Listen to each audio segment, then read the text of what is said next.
welcome back to the Cossy Arsenal podcast. My name is Cossy. Welcome back to brand new video. Arsenal have got the job done against Bournemouth, 3-0. Beautiful, beautiful game, and we are absolutely cruising on top of the table. 4 points clear. Manchester City are yet to play, but of course they play later on. I want your thoughts about this game. I want your live reactions. This is why we are live. We'll be doing the 5 things we learned as well as the player ratings, live. So we're gonna be having a lot of action to run through. I thought it was a very, very comfortable victory in the end, but of course there were some nervy moments, especially before the second goal. Soon after scoring the second goal, when Senesi, I think, was it Semenyo or Senesi who had scored that, one back for Bournemouth. It was a little bit nervy there, but in the end, Arsenal got over the line. A good result for an early kickoff. I mean, Jurgen Klopp always complains about them.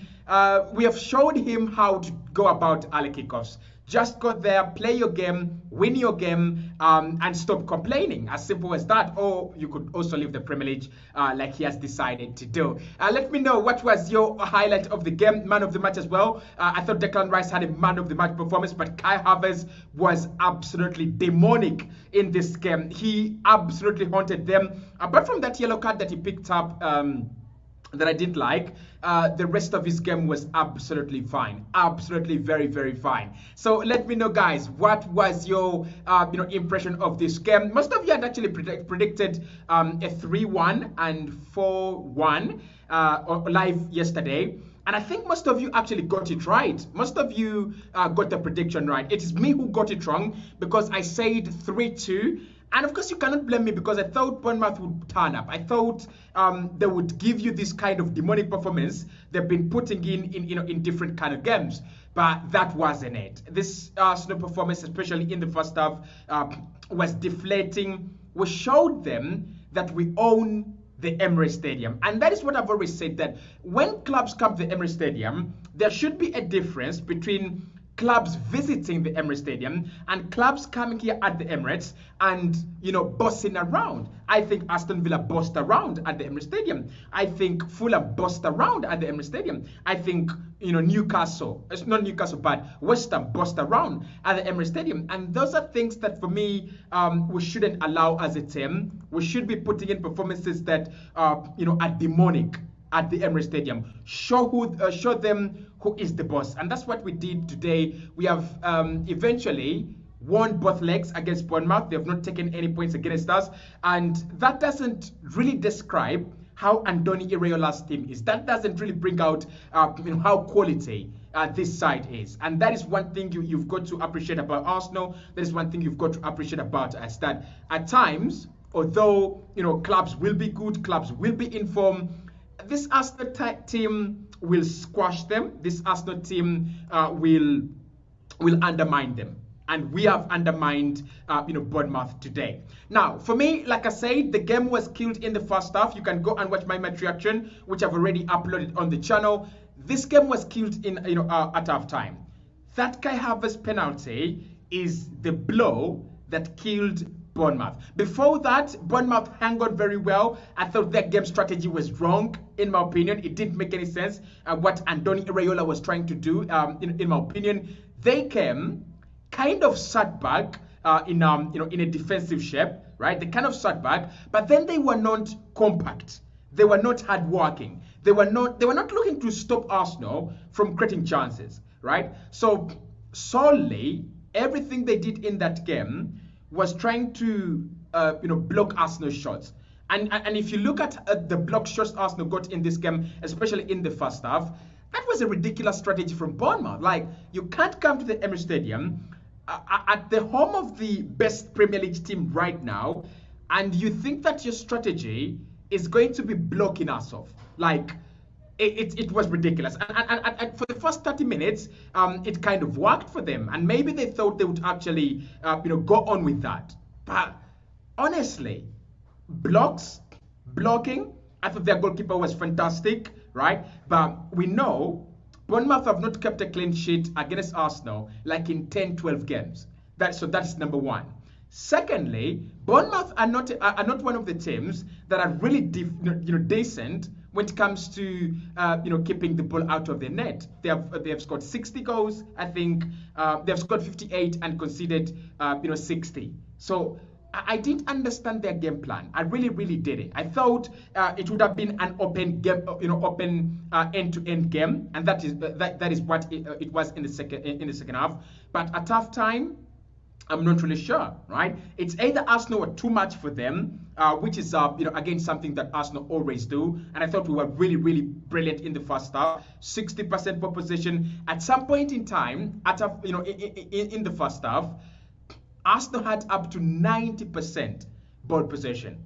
We had 16 shots on goal, in the first half. Like it was all Arsenal in the first half. It was nothing about Bournemouth. And if I was a Bournemouth fan, in the first half, I think I'm one of those fans that could have left the stadium, at half time, because I didn't see anything about Bournemouth, right? But in the second half, they pulled back, they came, they did what Bournemouth do.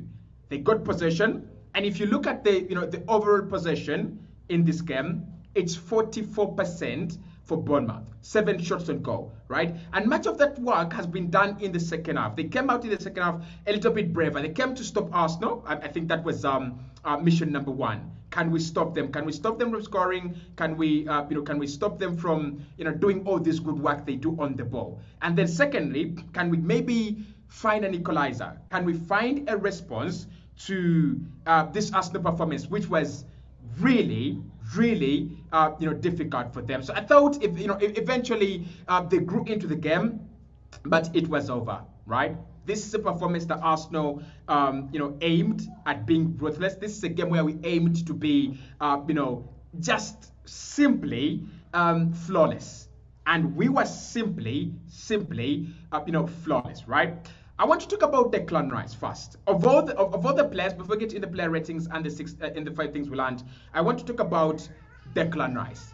For me, if Arsenal win the Premier League, right, which we might do, right, because Manchester City have yet to play all their games and they are yet to win all their games. If Arsenal win the Premier League, Declan Rice will win player of the season. He's got to win player of the season. A complete midfielder that reminds me of, I didn't get to see Vieira, as a player. I was still very young, and my football, my football supporting, fans around me enjoyed football more on the radio rather than on the TV. But then I get to see Gerrard, I get to see Frank Lampard. And this is one of the things I used to say. And I got to see Michael Carrick as well at Manchester United.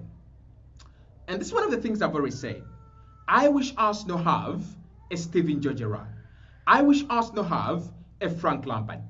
Those are some of the players I've always wanted to have at Arsenal. High goal-scoring midfielders, press resistant, and highly quality on and off the ball. For me, Declan Rice is evolving quickly and very fast into one of those players. Always gives you that 7 out of 10 performance and above. Today, it was a 10 out of 10. We'll get to the player ratings, right? But today, his performance was a 10 out of 10. No question, no doubt. He's one of those players that are just there to play well. He was made to play well. I don't think he's human. I think he's an AI machine that was engineered to play well. I'm sorry, we've got to say it. He's just an AI machine that was engineered to play well, and he's just a player that just puts in quality performances every single time. Every now and then, when you see Declan Rice, he's either winning the ball, he's either driving the ball forward, he's doing something to help the team. He doesn't ghost in games, right? He's oscillated between number 6 and number 8 this campaign, and every time he's played in those positions, he's actually looked good. So for me, signing of the season, no question about that. Yes, there will be questions about who was the real signing of the season, Premier League overall. Maybe Cole Palmer at Chelsea, maybe Kai Havertz as well. We'll have to talk about Kai Havertz. We'll have to talk about Justin Kluivert at Bournemouth. What a signing! What a player! and all these other beautiful signings. Mickey van der Ven at Tottenham, like brilliant. James Maddison, brilliant. But for me, if Arsenal dare, and I say this, if Arsenal dare go on to win the Premier League, right? If Arsenal go up, dare go on to, win the Premier League, it's over. Declan Rice, signing of the summer. Declan Rice, player of the season. I don't want to hear it. Today against Bournemouth, he has put in the most complete performance a midfielder can ever put in for their team. I don't think you ask for more than that. You ask your midfielder to track back. He's done that. You ask your midfielder to win the ball back when he tracks back. He's done that. You ask your midfielder to run all the time. He's done that. And most importantly, in the end, you ask your midfielder to always create chances and maybe try to get himself onto the score sheet. So he's given us the complete midfield performance, and then he's given us the bonuses. And that is one thing I didn't see coming. When I predicted this game, I said we'll see a goal from Leandro Trossard. You remember? I said we'll see a goal from Gabriel Magalhaes and a goal from Kai Havertz. Right? Those were my 3 goals in this game. Kai nearly scored, Trossard scored, and Gabi nearly scored. Oh, actually, Gabi scored.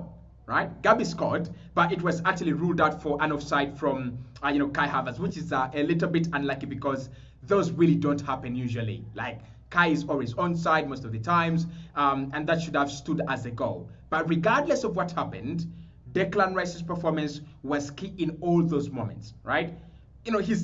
For me, I don't know how Mikel Arteta thought about him and the role he would play at Arsenal, but phenomenal player. Phenomenal player. Corners, physicality, driving, bowling midfielders. He is just quality today, and he deserved that goal. He deserved such a performance because he has been really fantastic. He's been really quality.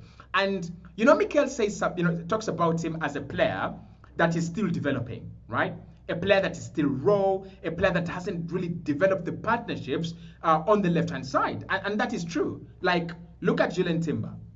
He's not played a lot of football in this team. So Julian Timber on the left, Rice on the left, and maybe either Trossard or Gabriel Martinelli. We need to see more of the productive partnerships. And I'm going to be strong and say we haven't seen any of those strong partnerships from these lads. We actually haven't seen many of them, right? So for me, Declan Rice was just world class today. Michael says Rice is world class, and Black says why did Timber not make it to the bench? Now Timber didn't make it to the bench because of the manager, right? And Mikel Arteta, he's arrogant as a manager. When the last time he was asked about a selection, he said he didn't play because I'm the manager and I select the starting 11. I select the starting lineup. So Timber not in the squad because the manager decided not to put him there. But he's the same manager who said yesterday that Timber is 100% fit, fully back, that we have a full squad, a fully fit squad, and we are now going to see what happens, right? He's the same manager that won't give Emile Smith-Rowe a chance. He's the same manager that won't give Fabio Vieira a chance, even at 2-0 up. So don't ask me about Timber. It's the manager, and I would really, really love to see what he does with Julian Timber. But still, I think Declan Rice is just going to get better, right? With Julian Timber coming back into the side, he's just going to get better, Rice. With players like Gabriel Martinelli maybe picking up form next season, Rice is going to be much better. We're going to see a much more improved left-hand side from Arsenal next campaign with better partnerships. With Timber, Rice, and one of the wingers, Trossard or Martinelli, we're going to see a much more complete Arsenal side. We're going to see a much better side. The other player that we've got to talk about, the other performance actually, not a player, but the performance, is the performance of this guy, Kai Havertz. So with Kai Havertz, I think it's high time people started deleting their tweets. Because for me, what Kai has done is to just do him, right? Be himself, and he's been talking about it on TNT Sport today, why he's thriving at Arsenal. And he said, I just needed to keep on doing what I had to do. I just needed to do, what the manager has been saying. But most importantly, I changed my game. When I came into England, I realized that there are some things that I had to change. I realized that there are some things that I didn't have to carry from Germany into England. It's a much more difficult league, and it's a much more, it's a harder league for you to play in. And I agree with him. And what he has had at Arsenal is a chance to correct his mistakes. It's a chance to, correct his game. He's playing with a lot of confidence, and the things he did in Germany are not the things he's doing at Arsenal. Although some of them, are still part of his game, like the space investigation, that is part of his game. His ability to, create space for others, that is part of his game, and his ability to score goals, that is part of his game. But when you look at his general play right now, he's a bully, physical. He's got that kind of, shithousery around him. You can see that this is a very different Kai Havertz. This is not just a space ghoster, like he really goes into space, but that's not the only thing he does. He has added a lot of layers and layers and layers to his game, and he's got a beautiful and rightful claim to signing of the season now, and maybe even Player of the Year at Arsenal. Like if Kai Havertz was voted for Player of the Year at Arsenal, I don't think many Arsenal fans would actually argue. I don't think many Arsenal fans would actually, say, no, I don't think, complain. I wouldn't complain personally, and I don't think many people would actually complain. Duncan says, good job. Michael says, I think it's because Bournemouth is a physical team. Bournemouth, they're a physical team, and they make someone, they make some reckless tackles. Michael says that's why he didn't feature Jurien. I don't think Bournemouth are physical. Just look at their midfield. Like, yes, they did make reckless tackles.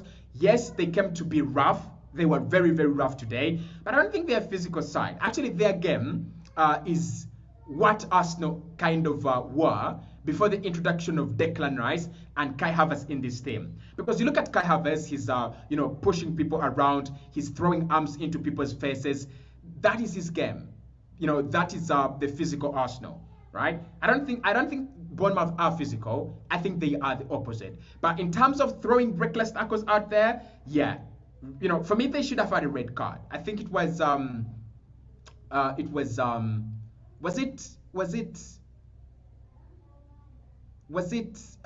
Richie? I think I wrote it somewhere. I just checking on it. I think I wrote it somewhere. They should have had a red card. Bournemouth played better, game killed off, red card. Ryan Christie. He gets a high boot on Saka. For me, that should at least be a yellow card. And then after that, he commits two more fouls without getting booked.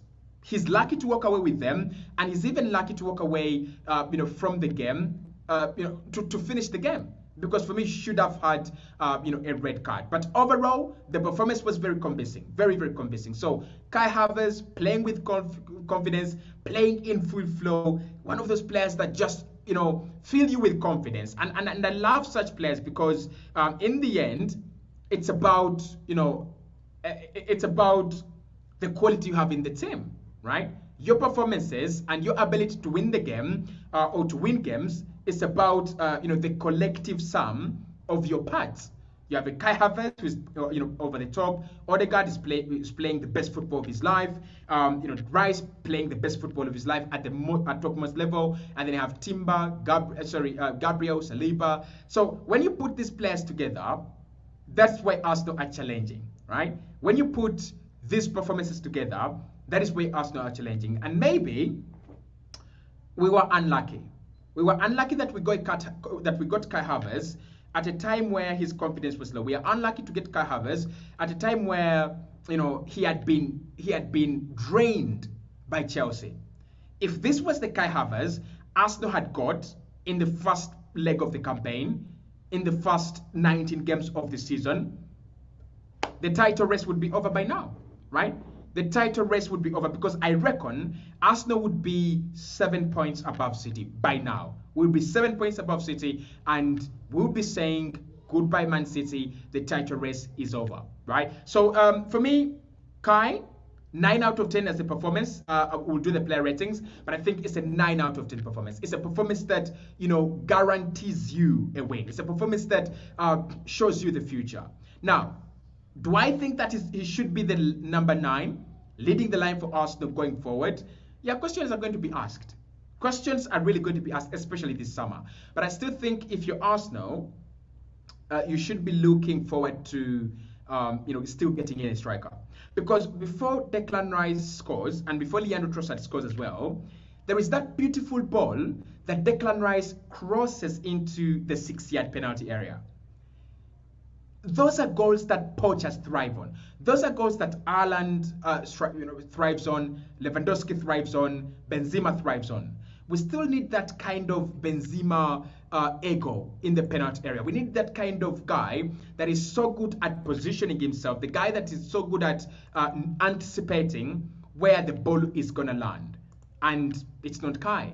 But I want to see Kai as the Thomas Muller. That guy that scores 20 goals a campaign, assists 15 times a campaign, but he's not even the lead man. He's not the main striker, right? Like Bayern, one of the reasons why they were so successful, they had Muller and they had Robert Lewandowski. And they had tried Muller and other strikers, by the way, and it was working, but not really working very well. So you remember they tried Mandzukic, they tried Mario Gomes, and it was working. They were kind of scoring goals, but it wasn't clicking until they got in that freak of nature, Robert Lewandowski. So for me, if you add Robert Lewandowski to Kai Havertz, Arsenal would dominate this Premier League. You see, Man City have dominated the Premier League. They have won 3 titles back to back in a row. Arsenal would dominate this league in the same way. If you get a good goal machine with that midfield and the defense set like that, Arsenal will win title after title after title after title. And with Pep Guardiola, maybe the next manager to leave after Jurgen Klopp, we can dominate this league, guys. We can win 5 Premier League titles in the next 10 years. And Chelsea will be shut, Tottenham will be shut, Man United will be shut, and Chelsea, all these clubs, they will just keep quiet. They will give us the respect we absolutely deserve. But Kai Havertz, hats off to you, guy. Hats off to you, my man. That was a good performance, right? I doubted you. I am sorry. But I've already done the I'm sorry video. It's out on the channel. You can check it out. It's a video that I put out there just to appreciate the transformation of Kai Havertz as a player in this Arsenal team. Frederick says, welcome, well done, Cossy. Michael says, overall, it's an absolute massive performance from the team today. He played like, if we played like this against Villa, it would have been a massive win for us at the Emirates. I think why we don't beat Villa and why we didn't beat Aston Villa, it was down to our failure to take our chances. I think that's the truth, right? It was down to our failure to take our chances. If we take our chances against Villa, if we do the needful, right, we win that game. And also, I think this was very close to the Aston Villa game. This was very close to the Aston Villa game. The difference between this and the Aston Villa game is Arsenal eventually found a way of breaking this breaking this Bournemouth side down. For me, that's the difference. If this game goes 0-0 at halftime, and then they come out of the dressing room with a lot of confidence, playing with a lot of vigor, attacking, we might have had problems. We might have had uncensored problems. But that goal at halftime, it kills the game. It changes the dynamics of the game. Now, Bournemouth are thinking, do we just attack? Do we just attack them in this second half, or do we actually sit in shape and don't get blown away? They just decide to attack, which gives Arsenal a lot of chances. We bury some of those chances, and in the end, it's a beautiful performance. So let's do the player ratings. Let's do the player ratings because I want to do the player ratings right with you in the comment box below. I have my player ratings builder right there. So let's get into it. Okay. So player ratings for Arsenal 3, Bournemouth 0. Let's start off with David Raya. For me, David Raya is not fouled, and I'm saying this, by Dominic Solanke. It's a simple nudge, and I think Andoni Iraola is right to feel a little bit cheated in that scenario. He's had another game where he doesn't have a lot to do. Kept another clean sheet, by the way. That's something that we don't recognize even after winning the Golden Glove. I thought it was alright, right? I thought it was alright, but it wasn't the performance that where you say hats off. And also, as a goalkeeper, you only save what is thrown to you. And I don't think that Bournemouth really threw a lot to our goalkeeper. So what would you give David Raya out of 10? What could we give David Raya out of 10? Because I'm going to give him an 8. I'm going to give him an 8 out of 10, right? Let's give him an 8 out of 10. So you can see the player rating there on the player. 8 out of 10, decent performance. Maybe Bournemouth should have had a goal, in my opinion. They should have had a goal. That goal should have stood because, he's going in the air. He's had a little nudge from Dominic Solanke, and then somehow he just does a baby punch on the ball. I don't think there's anything big wrong in there. But again, for me, with David Raya, it's about the trust he builds into Saliba and Gabriel. The way he, the confidence he builds into the team, the way he just allows the team play the way they want. That is what is special about him, and that is why he's such a special player. Benjamin White, Ben overlapped very well in the first half with Saka and Odegaard, and that right-hand side is our golden side. It is the side that Arsenal create most chances from. It's the side that Arsenal love to play from. And I won't be surprised at any point in time, right? I won't be surprised at any point in time if this Arsenal side I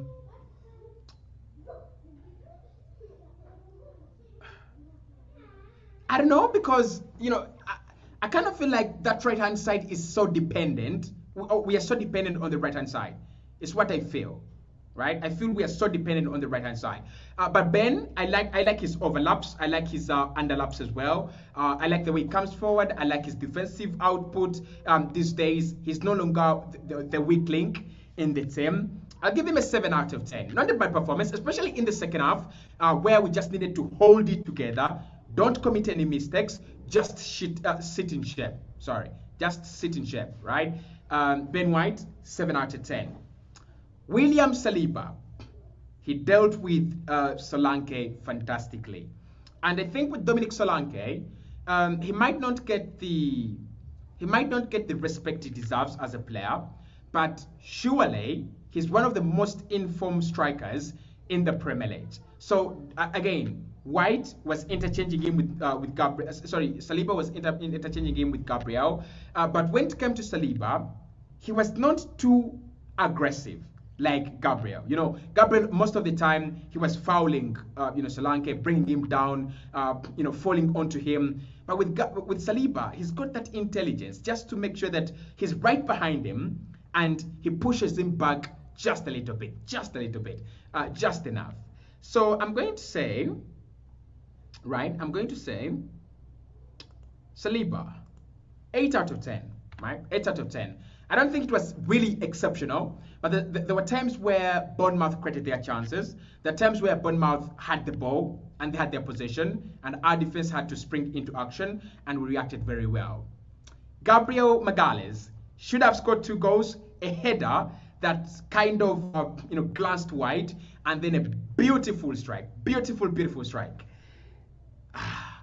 Is Gabriel the better centre back of the two this campaign? Certainly, Gabriel is the better centre back of the two this campaign. The partnership he's forming, the leadership, the maturity, his defensive, cleanliness, right? I mean, I think I've seen 1 or 2 defensive problems, or 3, okay, this season from him. 1 today against Dominic Solanke. Like, what are you doing, bro? Right? Just don't give away the ball like that. It's as simple as that. Second, against Bayern. And then I think third, I don't remember the third time, but I still remember he gave away the ball, right? So if he can clear that out of his game and give us those flawless performances, he's one of the high scoring defenders in the Premier League. I predicted him to score. He scored, but it was just offside. So I'm going to give him a 7 because of that moment that he actually because of that moment that he puts the team through. I don't think it was necessary, right? I don't think it was necessary. We could have gone a goal behind if Dominic Solanke had not been dispossessed by William Saliba. So I'm going to go Gabriel 7. Tomiyasu. Takeru Tomiyasu is an interesting one because much of his game was played at the back, didn't come forward a lot of the time. I still think that left-hand side is lacking in terms of confidence, but also in terms of defenders that can, do the overlapping and underlapping.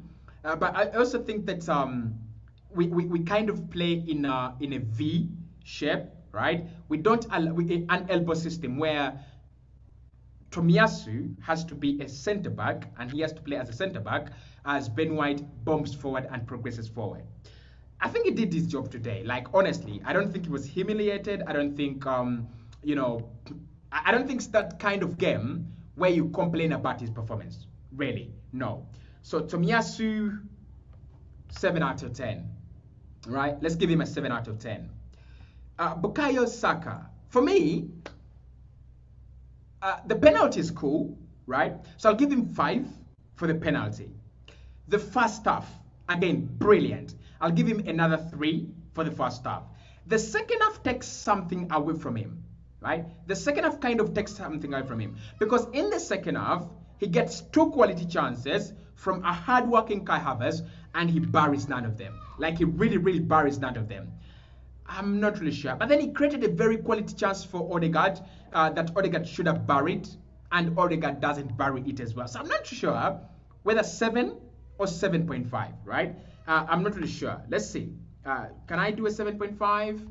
Yeah, we can do 7.5. So let's give him 7.5 Saka. Because for me, the second half he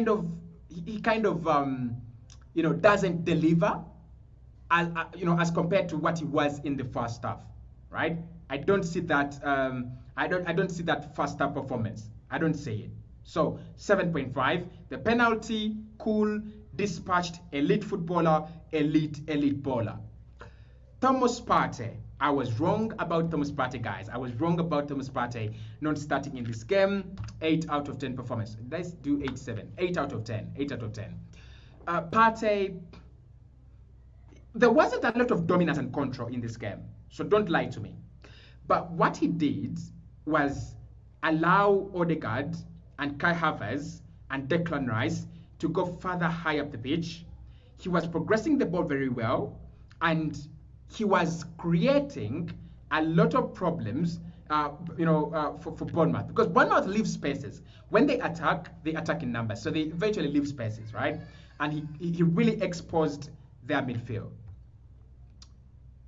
Declan Rice.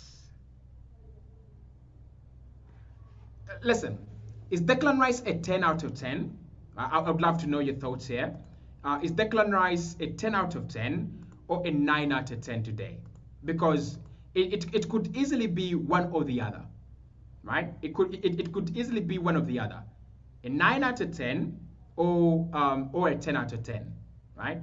A 9 out of 10 or a 10 out of 10. But I think for purposes of this video, right? For purposes of this video, man of the match performance, let's go with a 10, right?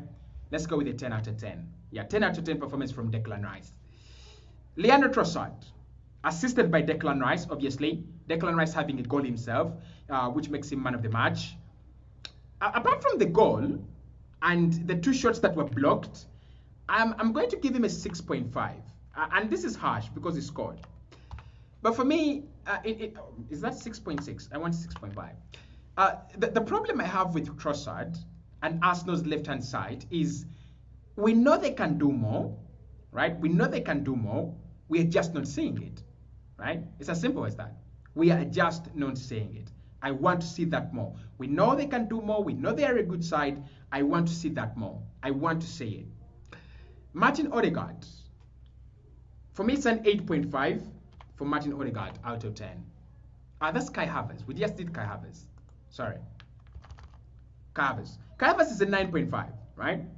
I'm not giving him a 10 because I want Rice to be up there. But Kai, 9 out of 10. Odegaard, 8.5, right? Let's go with an 8.5 for Odegaard. Because again, a player in form, a player with a lot of quality, a player who is playing in full confidence and really, really full flow. So those are my player ratings. And I hope you guys agree with much of what I've said. Nick says 10 for me. Rice 9 out of 10. Emmanuel, okay. Nick says didn't look good today. I think you're talking about Trossard. Kai was really, really good. Okay, great Kem Cossy. Big up to Eunice in the comments. Duncan says let God be on our side this season. Becca says hello, my man Cossy. Declan Rice is becoming a pivotal player for Arsenal. Samuel says is Kai going to play the Man U game? Let's see. Kai Havertz. How many yellow cards? Because I think the last time I checked, he had 8 yellow cards, right? But let's see. 10 yellow cards. He doesn't play the last 2 games. Kai Havertz will not play the last 2 games for Arsenal. He won't play the last 2 games. So, there you have it. Kai will not play in the last 2 games of the Premier League. No Manchester United, not against Everton. Because the rule is, apparently, you sit 2 games out if you get 10 yellow cards. 5 yellow cards, you sit 1 game. You reach 10, you sit 2 games as well. It's 2 games out, right? So, yeah, it's a pity, but Kai Havertz is not playing the last 2 games of the season. Could that impact our season? It will impact our season. It will really, really impact our season. I think he's been in great form. He's played as well. He's played 35 games. 35 games. That means that he's a reliable player, consistent player. He's always there, but we're going to miss him, sadly. We are really, really going to miss him. So thank you so much for tuning in. Hit the like button, subscribe to the channel as well, and we'll be back later on.